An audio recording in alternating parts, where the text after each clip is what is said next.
Eh bien, salut tout le monde, c'est Xforce Gaming et aujourd'hui on se retrouve pour une nouvelle vidéo. Donc je n'avais pas prévu de faire cette vidéo puisque je pensais partir en vacances mais finalement ça s'est pas fait.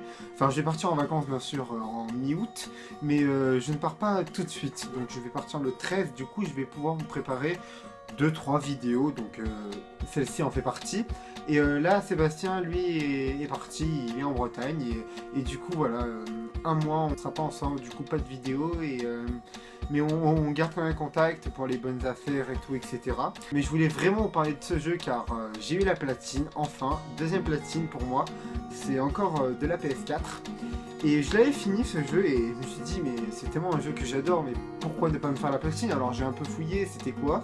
En fait c'était super simple comme platine. Il faut juste prendre des photos à des moments du jeu, c'est des photos facultatives qu'on n'est pas obligé de faire en fait, mais moi je les ai faites et j'ai dû recommencer deux fois l'histoire et comme j'avais envie de la refaire, j'ai dit pourquoi ne pas faire la platine tant qu'on y est. Et pour moi ce jeu dans mon estime, je pense qu'il arrive à la même égalité que The Last of Us. C'est pour vous dire quoi. C'est comme un peu une cheat down, mais ce jeu pour moi c'est un des meilleurs jeux que j'ai fait. On peut pas dire le jeu, enfin, ça rentre vraiment dans mon style de jeu que j'adore en fait. Les QTE, jeu moyen avec un scénario de malade et qui donne des frissons. C'est la première fois que j'ai des frissons sur un jeu, quoique The Last of Us à la fin il était pas mal du tout. Donc voilà, je l'ai fini deux fois et en fait j'ai pu redécouvrir le jeu car c'est un jeu avec plusieurs choix. Un QTE, c'est vraiment le jeu. C'est pas le jeu le plus QTE, parce que Until Dawn c'est encore plus QTE, mais c'est le jeu qui, en fonction de tes choix, enfin de nos choix en fait, l'histoire va avoir une trame différente. Et là j'ai pu découvrir le jeu dans une autre trame, et à la fin il y a deux choix, et j'ai pu faire avec l'autre choix qui est autant cool que le premier. Donc voilà, c'est pour ça que j'adore ce jeu, et franchement en plus 30€, je me l'étais pris avec le petit collector, je vous avais fait une petite présentation.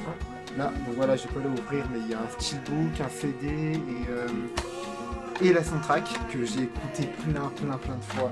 Enfin, un peu sur YouTube, mais aussi sur le CD, parce que les musiques dans le jeu, elles éclatent tout. Je sais pas si vous connaissez l'artiste Sid Matters, un putain de chanteur, c'est un groupe, et il y a beaucoup de musique de lui, enfin d'eux plutôt, dans le jeu. Et donc je vais vous en parler plus maintenant, il va y avoir du spoil, donc ceux qui n'ont pas fait le jeu et qui ont envie de le faire, quittez la vidéo. Donc voilà, alors 4,5 sur Gameblog, sur 5 c'est super bien et 18 sur 20 sur jeuxvideo.com, ce jeu il pète tout quoi, c'est un jeu indépendant de Square Enix et 30€ c'est vraiment pas cher, enfin 35€ le collector, j'ai voulu rajouter 5€, mais c'était vraiment pas cher pour la qualité du jeu en fait. Je ne comprends pas pourquoi il n'est pas sorti à 70, mais je suis hyper content qu'il soit sorti à 30, car ça fait plaisir des petits jeux autant bons qui sortent à des prix aussi bas pour le début. Mais en tout cas, ça c'est pas un jeu qui baisse, car je le vois tout le temps à 30. Maintenant, je vais un peu plus rentrer dans le vif du sujet. Alors, on est Maskellfield. Retracer l'histoire de Maskellfield, une étudiante en photographie. On est à Blackwell, c'est une université avec un internat, enfin on habite là-bas en fait. Et c'est un truc qui regroupe plein d'artistes en photographie en gros. Qui découvre en sauvant la vie de sa meilleure amie, Chloé Price. Donc Chloé Price qui était, qui est notre meilleure amie, qu'on a quittée depuis 5 ans.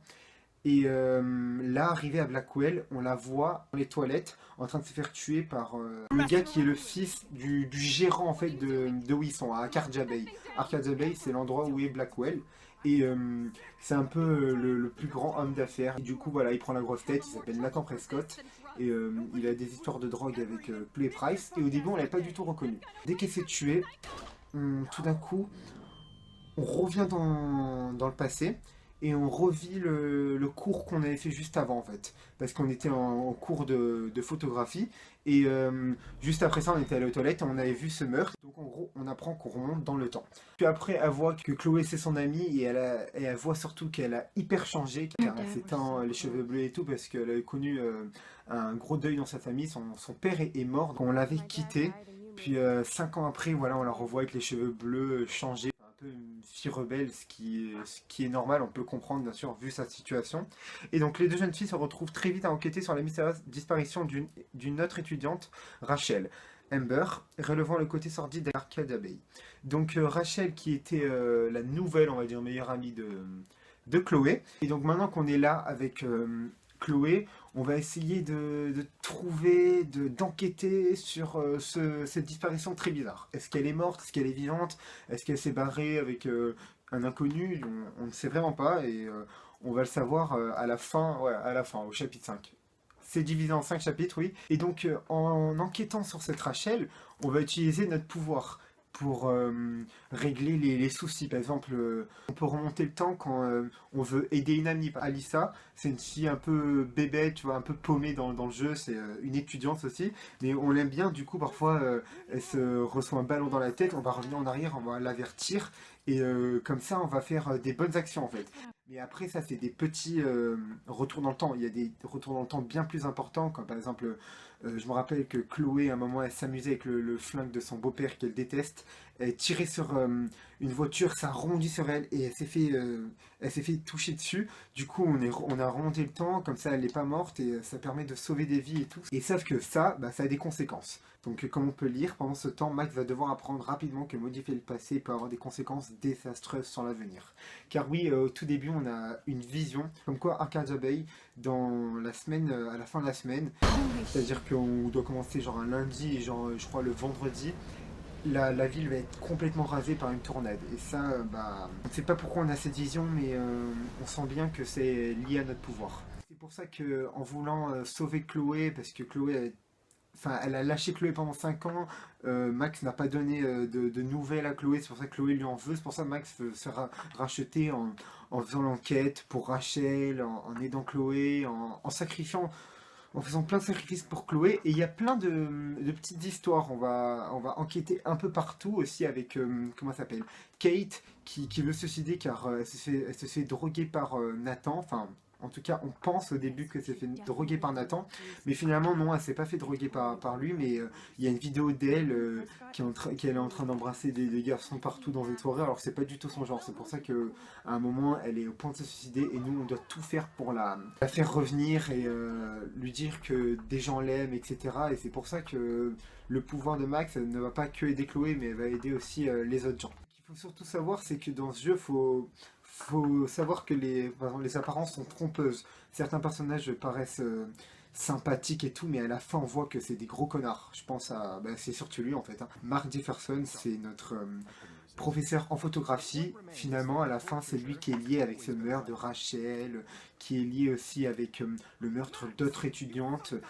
Kate était une des suivantes, nous aussi on était une des suivantes à mourir. Et finalement on voit que que ce gars est complètement fou et sa passion de la photographie, car c'est un grand photographe, bah, ça le rend complètement fou et il aime prendre des clichés de filles par terre en train d'agoniser et tout. Enfin, c'est vraiment un gars terriblement fou et ça change tellement en fait parce qu'on le voyait tellement sympa dans l'histoire, mais je vais pas plus vous spoiler. Après donc je vous ai un peu dit qu'est-ce qu'on faisait dans le jeu, surtout remonter dans le temps, enfin c'est vraiment un style et une originalité de scénario très spécial et qui me plaît énormément, j'ai beaucoup aimé et franchement c'est une expérience à vivre pour tous les gamers pour moi car ça serait pas un jeu que j'aurais fait en platine sinon et que j'aurais recommencé 2 fois, car je recommence très rarement les jeux 2 fois. Donc comme je vous l'ai dit, les choix ont énormément de conséquences. Parfois certains choix vont faire changer des trucs dans le temps à venir. Il faut vraiment réfléchir à 2 fois à ce qu'on fait. Et maintenant voilà, j'ai un peu parlé un peu de toute l'histoire en gros. Et je vais parler un peu plus de tout ce qui est graphisme. Alors niveau graphisme c'est plutôt pas mal. C'est un peu, comment dire, en mode manga. Enfin pas manga mais les visages ne sont pas faits comme un Uncharted ou un The Last of Us en mode vraiment limite c'est la réalité. Non, là c'est plus dessin animé, non, manga, enfin très très bien fait en tout cas, mais les visages, les mains et tout ne sont pas très détaillés. On voit surtout les formes, mais sinon les graphismes sont plutôt pas mal et j'aime beaucoup ce style. Le jeu est complètement en anglais, sauf qu'elle est la traduction en français, et je trouve que c'est pas mal du tout, ça m'a pas du tout dérangé. Je trouve que ça colle parfaitement en fait. Si on aurait mis en français, ça l'aurait pas fait parce que Arcadia Bay c'est dans la région de l'Oregon, et je crois que l'Oregon bah, c'est aux États-Unis, donc enfin je veux pas vous dire de bêtises, mais normalement c'est là-bas, donc voilà, ça n'aurait pas collé s'ils auraient parlé en français. Bon, après c'est pareil pour plein de jeux, mais bon, ça c'est un autre débat.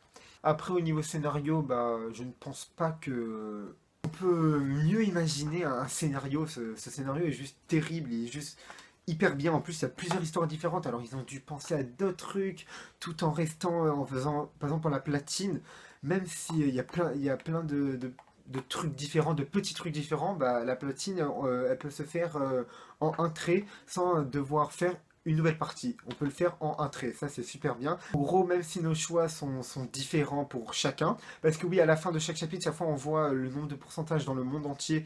Par exemple, allez, on va prendre un exemple. Vous avez tenté de tirer sur Franck, Franck qui est un dealer, et c'était l'ancien ami comment ça s'appelle, de Chloé, et on lui donne de l'argent, et tant il aura pas son argent, il nous fera chier. Donc à un moment, on a l'arme, on a pris l'arme à Chloé, et on a la possibilité de tuer, enfin de tirer sur Franck, et donc il y a la possibilité de tirer sur Franck ou de l'épargner, et de pas tirer dessus.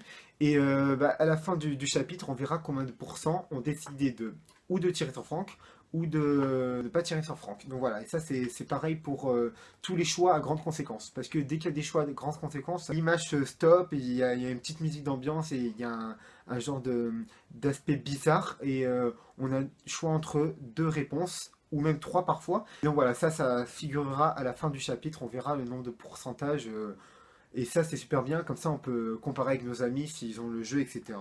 Et malgré que le jeu n'est pas très long, bah c'est parfait en fait. Fallait pas faire plus, fallait pas faire moins. Je n'aurais pas vu quoi rajouter dans le jeu. Moi je trouve qu'il est juste parfait, et même si je n'ai fait que me répéter que ce jeu est très très bon et tout, etc., je peux que le dire. Donc voilà, Square Enix, ils ont fait un super boulot pour ce jeu, ça change totalement de ce qu'ils font. Entre les Tomb Raider et j'en manque encore plein, mais ça change énormément, et ils sont vraiment gavés sur ce jeu en fait.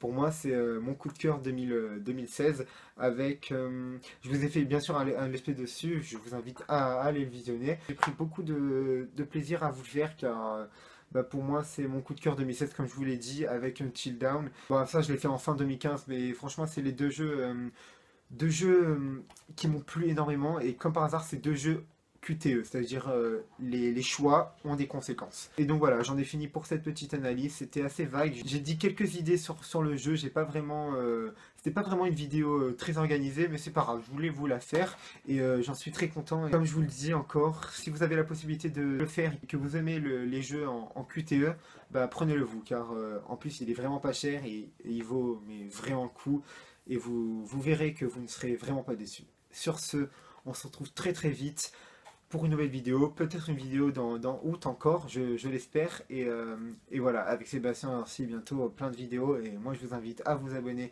comme d'hab, ça fait super plaisir, vous êtes de plus en plus nombreux, et bah, nous ça nous rend que heureux avec Sébastien, et ça nous donne encore plus envie de partager notre passion avec vous.